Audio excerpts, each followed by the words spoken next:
नमस्कार, मैं धर्मेंद्र कुमार। प्रगति क्लासेस के YouTube चैनल में सभी का बहुत बहुत स्वागत। आज बात करेंगे प्रगति परीक्षा टेस्ट सीरीज फॉर वर्दी वाला। जितनी भी वर्दी वाली पोस्ट जैसे कि BSF, SAF, Madhya Pradesh police, army, Agniveer, सभी के लिए ये टेस्ट सीरीज आज से चालू होने वाली है और ये पहली टेस्ट सीरीज है। काफी प्रश्न इस टेस्ट सीरीज से आएंगे, तो जितने भी जो वर्दी वाली पोस्ट के लिए तैयारी कर रहे हैं इस टेस्ट सीरीज को अच्छे से देखें। ठीक है, काफी इसमें से क्वेश्चन आपके एग्जाम में आएंगे, तो देख लेते हैं। सबसे पहला प्रश्न है, वायु क्या है? ठीक है, तो वायु एक मिश्रण है। तो वायु क्या है? वायु एक मिश्रण है। ये पहला क्वेश्चन है।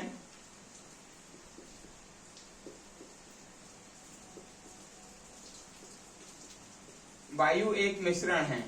ठीक है, अब मैं आपको बताता हूं। एक होता है तत्व, एक होता है तत्व, एक होता है यौगिक और एक होता है मिश्रण। ठीक है, तो ये जो पहला प्रश्न हम एक्सप्लेन कर रहे हैं, ठीक है, तत्व, यौगिक और मिश्रण। तो ये जो मान लीजिए वायु क्या है? वायु एक मिश्रण है, क्योंकि इसमें बहुत सारे पदार्थ इसमें इंक्लूड रहते हैं। इसमें ठोस के कण भी रहेंगे, इसमें गैस के कण भी रहेंगे।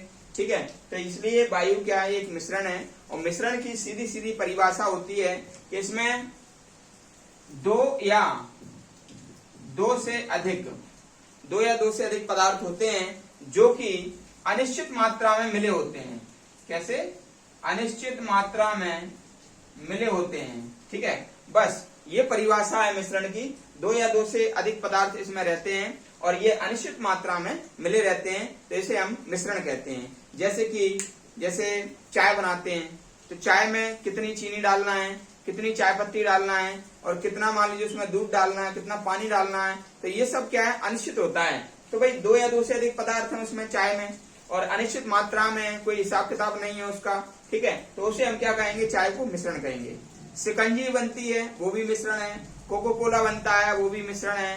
ठीक है, और वायु है, वायु भी मिश्रण है, क्योंकि उसमें धूल के कण कितने हैं, वायु कितनी है, कुछ पता नहीं है। ठीक है, दूसरा आता है तत्व। तत्व एक ही प्रकार के पदार्थ होते हैं, उन्हें तत्व कहते हैं। आवर्त सारणी में 118 तत्वों की खोज की जा चुकी है। जैसे हाइड्रोजन एक तत्व है, हीलियम एक तत्व है, ठीक है, लिथियम, बेरिलियम, बोरॉन, ये सब क्या है? तत्व हैं। तत्व एक ही प्रकार के पदार्थ के बने होते हैं। फिर आता है हमारा यौगिक। तो यौगिक की परिभाषा ये है कि इसमें दो या दो से अधिक पदार्थ निश्चित अनुपात में मिलते हैं। कैसे? निश्चित अनुपात में मिलाए जाते हैं। ठीक है, तो ये हमारा क्या हो जाएगा? यौगिक। जैसे कि मैं आपको बता दूं, जल का सूत्र होता है H2O। तो जल का सूत्र होता है H2O। तो इसमें हाइड्रोजन और ऑक्सीजन दो तत्व हैं और ये एक निश्चित अनुपात में है। ये 2 के अनुपात में रहता है, हाइड्रोजन 2 है, ऑक्सीजन का एक तत्व है, तो 2:1 के अनुपात में ये हाइड्रोजन और ऑक्सीजन रहेगा। तो इसको हम क्या कहेंगे? यौगिक कहेंगे। ठीक है, तो ये तीनों की हमने परिभाषा देखी। तत्व एक ही प्रकार के पदार्थ से बना होता है, ठीक है, और यौगिक दो या दो से अधिक पदार्थ का बना होता है, लेकिन एक निश्चित मात्रा इसकी रहती है। और इसमें दो या दो से अधिक पदार्थ होते हैं, लेकिन इसमें क्या होता है? अनिश्चित मात्रा रहती है। ठीक है, इस प्रकार से हमारा ये पहला जो प्रश्न है वो हमारा कंप्लीट हुआ। ठीक है, इसको हम हटा देते हैं। वायु एक मिश्रण है, ये आप याद कर लेना। वायु क्या है? मिश्रण है। मैं इसको लिख देता हूं इधर, वायु मिश्रण है, मिश्रण। ठीक, इसको आप याद कर लेना अच्छे से, क्योंकि ये दो या दो से अधिक पदार्थों से मिलकर बना होता है। ठीक है, दूसरा हमारा प्रश्न है, वह वस्तु जो स्थान घेरता है और जिसमें भार होता है। देखो, स्थान घेरता है और इसमें भार होता है, ये हमको याद करना है भाई। स्थान घेरे और इसमें भार हो, ठीक है, वो क्या होगा? वह होगा पदार्थ। वह क्या होगा? पदार्थ। उसको हम पदार्थ कहते हैं। पदार्थ को हम द्रव्य भी बोलते हैं, द्रव्य भी कहते हैं। ठीक है, तो प्रत्येक पृथ्वी पर प्रत्येक ऐसी वस्तु जो स्थान घेरे और जिसमें भार हो, तो उसे हम क्या कहेंगे? उसे हम पदार्थ कहते हैं। पदार्थ माने होता है द्रव्य।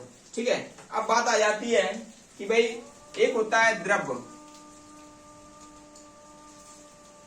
और एक होता है भार, तो इन दोनों में अंतर क्या होता है भाई? ठीक है, तो अंतर सीधी सी बात है कि जो द्रव्य होता है, द्रव्य उसमें पदार्थ की मात्रा रहती है, ठीक है ना। तो पदार्थ की जितनी मात्रा रहेगी वो उसका क्या रहेगा, द्रव रहेगा।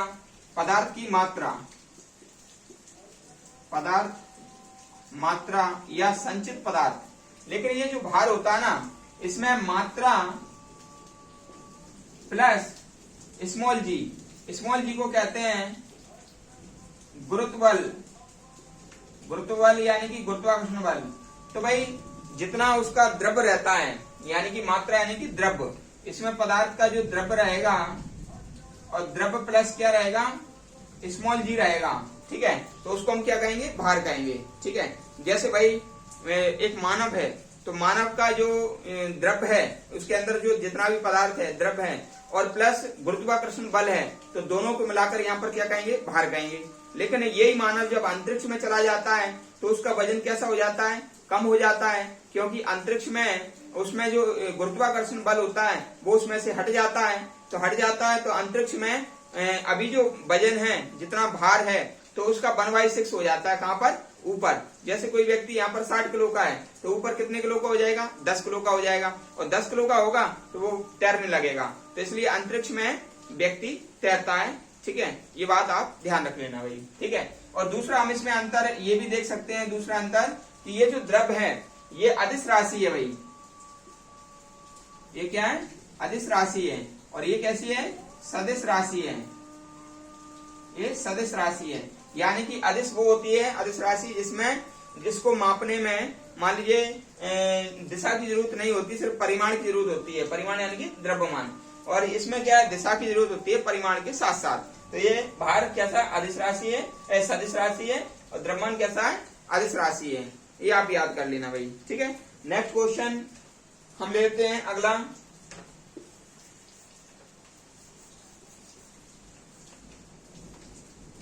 अगला प्रश्न है हमारा, जिसका आकार एवं आयतन दोनों स्थिर होते हैं, उसे हम क्या कहते हैं, ठीक है। तो देखो भाई, इसको देख लेते हैं। 3 चीजें होती हैं, पदार्थ की 3 अवस्थाएं होती हैं। एक होता है ठोस, दूसरा होता है द्रव, और तीसरा होता है गैस, ठीक है। ये 3 अवस्थाएं होती हैं भाई, पदार्थ की 3 अवस्थाएं होती हैं ये। तो पदार्थ की अवस्थाएं 3 होती हैं, ठोस, द्रव, गैस। तो ठोस में क्या होता है, ये निश्चित होता है, निश्चित होता है ठोस में। क्या चीज निश्चित होता है, एक तो आकार निश्चित होगा और एक आयतन निश्चित होगा, आयतन निश्चित होगा, ठीक है। अब जो द्रव है उसको अभी देखेंगे, लेकिन गैस देख लेते हैं। गैस में क्या है, अनिश्चित होते हैं, अनिश्चित। क्या क्या अनिश्चित होगा, एक आकार अनिश्चित होगा और एक आयतन अनिश्चित होगा, आयतन अनिश्चित होगा। तो गैस में दोनों क्या से होते हैं, अनिश्चित होते हैं। एक द्रव देख लेंगे भाई, तो द्रव में क्या होता है भाई, द्रव में जो आकार है और एक होता है आयतन। तो आयतन तो निश्चित रहेगा, आयतन निश्चित रहता है और आकार अनिश्चित रहता है, अनिश्चित, ठीक है। अब मैं आपको इसको समझाता हूं कि जो ठोस है, ठोस पदार्थ जैसे ईंट ले लीजिए, उसका आकार और आयतन दोनों निश्चित रहता है भाई, ठीक है। और जो द्रव है उसका आकार तो अनिश्चित रहेगा, क्योंकि पानी है, अगर लोटे में डाल दिया जाए तो उसका लोटे जैसा आकार हो जाएगा, गिलास में डाल दिया जाए तो गिलास जैसा आकार हो जाएगा, लेकिन वह आयतन उतना ही घेरता है। इसलिए आयतन निश्चित होता है इसका, और आकार कैसा होता है, अनिश्चित होता है। गैस में क्या होता है, आकार और आयतन दोनों क्या होते हैं, बदलते रहते हैं भाई। जैसे गैस को सिलेंडर में कर दिया तो उसका आकार भी वैसा ही हो जाएगा और आयतन भी मान लीजिए बदल जाएगा भाई, ठीक है। तो इसलिए तीनों याद रख लेना भाई, ठोस में आकार और आयतन दोनों कैसे होते हैं, निश्चित होते हैं, ठीक है। और गैस में आकार और आयतन दोनों कैसे होते हैं, अनिश्चित होते हैं। और द्रव में क्या होता है, आकार अनिश्चित होता है और आयतन निश्चित होता है। तो ये भी बहुत ज्यादा इंपॉर्टेंट प्रश्न है, इसको भी अच्छे से कर लेना भाई, ठीक है। तो हमारा ये जो प्रश्न था कि भाई किसका आकार और आयतन दोनों स्थिर होता है, तो इसका आंसर आ जाएगा ठोस, ठोस पदार्थ, ठीक है। ये आप याद रख लेना। ठोस पदार्थ का आकार और आयतन कैसा होता है, निश्चित होता है। फिर अगला क्वेश्चन है प्रश्न नंबर 4, किसी वस्तु के कार्य करने की क्षमता को क्या कहते हैं।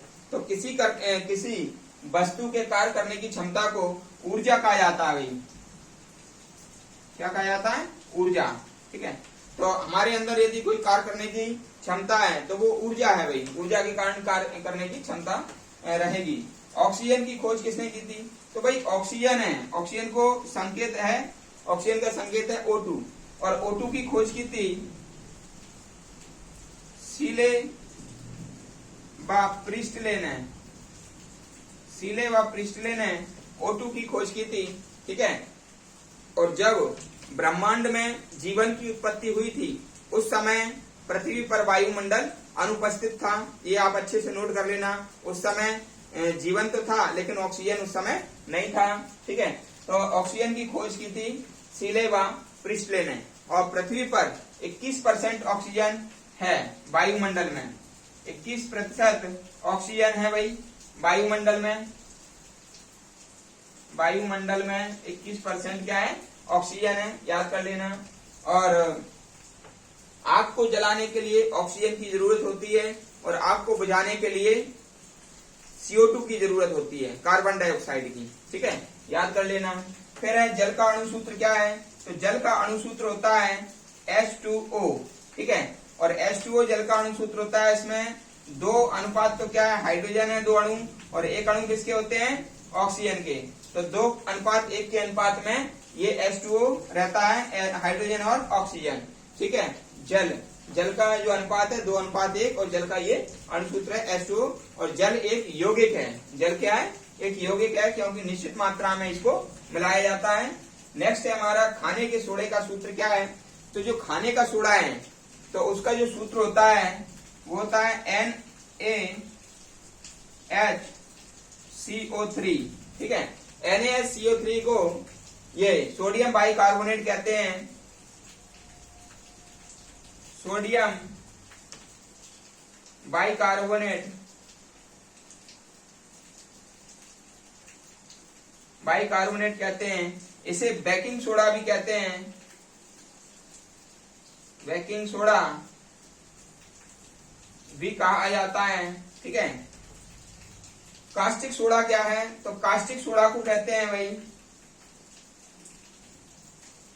NaOH, कास्टिक सोडा है, NaOH यानी कि सोडियम हाइड्रोक्साइड को कास्टिक सोडा कहते हैं।